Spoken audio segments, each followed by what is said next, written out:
60% publik anggap korupsi naik 2 tahun terakhir.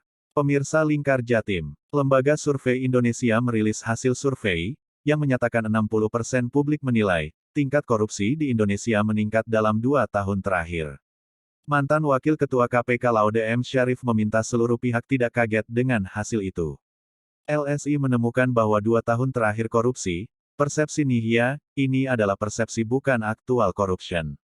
Jadi masyarakat berpikiran, menganggap bahwa korupsi meningkat 2 tahun terakhir. Sebenarnya itu tidak perlu kita kaget, kata Laude dalam konferensi pers secara daring, sebagaimana dikutip dari mediadetik.com Minggu 8 Agustus 2021. Laude menerangkan sejatinya, indeks persepsi korupsi yang telah dikeluarkan oleh Lembaga Transparansi Nasional pada 2020 itu, angkanya menurun. Dari semula 40% pada 2019, kini 37%. Laude kemudian memaparkan penangkapan terhadap para koruptor di zamannya terbilang banyak.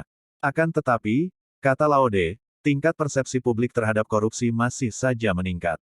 Zaman saya penangkapan jauh lebih banyak, tetapi meningkat ininya, selalu meningkat seperti itu. Jadi bukan satu, makin banyak yang ditangkap, masyarakat menganggap bahwa hukum itu bekerja, ungkapnya. Laude M. Syarif menuturkan, penilaian masyarakat terhadap korupsi berdasarkan pengalaman pribadi. Seperti, kata Laude, saat masyarakat mengurus KTP atau saat pergi ke rumah sakit. Diketahui sebelumnya, Lembaga Survei Indonesia merilis hasil survei nasional, mengenai persepsi publik atas pengelolaan dan potensi korupsi sektor sumber daya alam. Hasilnya, 60% publik menilai tingkat korupsi di Indonesia meningkat dalam 2 tahun terakhir. Survei ini menggunakan kontak telepon kepada responden. Ada 1.200 responden dan dilakukan penambahan sampel di 4 provinsi yakni Sumatera Selatan, Jawa Tengah, Kalimantan Timur dan Sulawesi Utara masing-masing 400 responden. Responden dipilih secara acak dari kumpulan sampel acak survei tatap muka langsung yang dilakukan pada rentang Maret 2018 hingga Juni 2021. Survei ini menggunakan metode simple random sampling. Ukuran sampel basis sebanyak 1.200 responden memiliki toleransi kesalahan kurang lebih 2,88% pada tingkat kepercayaan 95%.